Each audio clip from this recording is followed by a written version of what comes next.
এভাবেই কি করুণ চোখে তাকিয়ে ৮ সন্তানের নির্মম হত্যাকাণ্ডের বিচার চাইছে মা কুকুরটি? কুকুরটির ৮টি ছানাকে বস্তায় ভরে পানিতে চুবিয়ে হত্যার অভিযোগ উঠেছে পাবনার এক সরকারি কর্মকর্তার স্ত্রীর বিরুদ্ধে। সন্তানদের নিথর দেহ দেখার পর থেকেই অভিযুক্ত নারী ও তার বাড়ির সামনে ডাক চিৎকার করতে দেখা যায় অবলা এই প্রাণীটিকে। মানুষের মধ্যেই পড়ে না এইরকম ভাবে এতগুলো কুকুরের বাচ্চাকে এরকম নৃশংসভাবে পানিতে ডুবিয়ে হত্যা করা, এটা একটা জঘন্য অপরাধ। এ চিত্র পাবনার ঈশ্বরদী উপজেলা নির্বাহী কর্মকর্তার বাসভবনের সামনে। দীর্ঘদিন ধরেই বাসভবনের একটি কোণে আশ্রয় নিয়েছিল কুকুরটি। কারো কোনো ক্ষতি না করায় অল্প দিনেই বিশ্বস্ত হয়ে ওঠে এবং সেখানকার লোকজন টম নাম দেয় তার। সপ্তাহখানেক আগে টম জন্ম দেয় ৮টি কুকুর ছানার। মায়া মমতায় আগলে রাখা সন্তানদের রবিবার সকালে খুঁজে না পেয়ে ছোটাছুটি করতে থাকে মা কুকুরটি।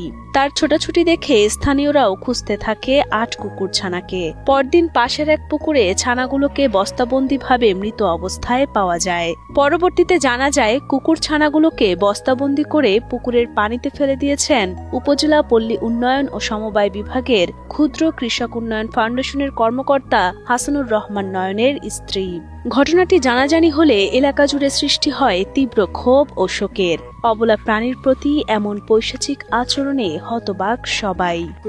বাচ্চাগুলোকে মারলো বিশাল একটা অপরাধ, ঠিক আছে, এর আমরা কঠোর শাস্তি চাই। প্রাণীর প্রতি বা জীবের প্রতি এরকম অপরাধগুলো বরাবরই পার পেয়ে যায়। আইন থাকলেও তার প্রয়োগ নেই। আমার মনে হয় এই আইনের প্রয়োগ এই ক্ষেত্রে ঘটানো উচিত, যেন সেটা দেখে সাধারণ মানুষের মধ্যে সচেতনতা বৃদ্ধি পায়। সন্তানদের নিথর দেহ দেখার পর থেকেই অভিযুক্তের বাড়ির সামনে ডাক চিৎকার করতে দেখা যায় মা কুকুরটিকে, যেন এভাবেই অবলা প্রাণীটি চাইছে সন্তান হত্যার বিচার। এদিকে অভিযুক্ত হাসানুর রহমান নয়নের স্ত্রী কুকুর ছানাগুলোকে বস্তায় ভরার কথা স্বীকার করলেও এমন পৈশাচিক আচরণের পুরো দায়ভার চাপান এক দুধওয়ালার উপর।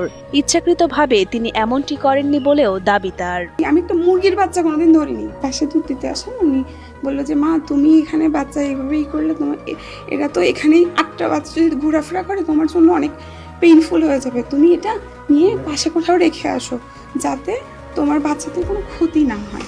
তো আমি তখন বললাম যে ঠিক আছে, তাহলে আপনি এগুলো একটু কষ্ট করে যদি ব্যাগে উঠায় দিতে পারেন আমি একটু সাইডে দিয়ে দিই। এখন এটা আমাকে ব্লেম করা হচ্ছে যে আমি ফেলে দিচ্ছি। সোমবার দুপুরে কুকুরের ছানাগুলোকে উপজেলা নির্বাহী কর্মকর্তার বাসভবনের পাশে মাটির নিচে পুঁতে রাখেন উপজেলা অফিসের কর্মচারীরা। এ বিষয়ে পাবনার ঈশ্বরদী উপজেলার শীর্ষ কর্মকর্তা মোহাম্মদ মনিরুজ্জামান জানান, ইতোমধ্যেই কোয়ার্টার ও ক্যাম্পাস থেকে অভিযুক্তের স্বামী হাসানুর রহমান নয়নকে অপসারণ করা হয়েছে।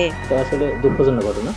তো এটা যখন গতকালকে আমরা জানার পরে আমরা তাৎক্ষণিকভাবে এর জন্য যে দায়ী ব্যক্তি একজন অফিসারের স্ত্রী তার বিরুদ্ধে ব্যবস্থা নেওয়া বলতে আমাদের কোয়ার্টার থেকে তাকে অপসারণ করা হয়েছে এবং ক্যাম্পাস থেকেও অপসারণ করা হয়েছে।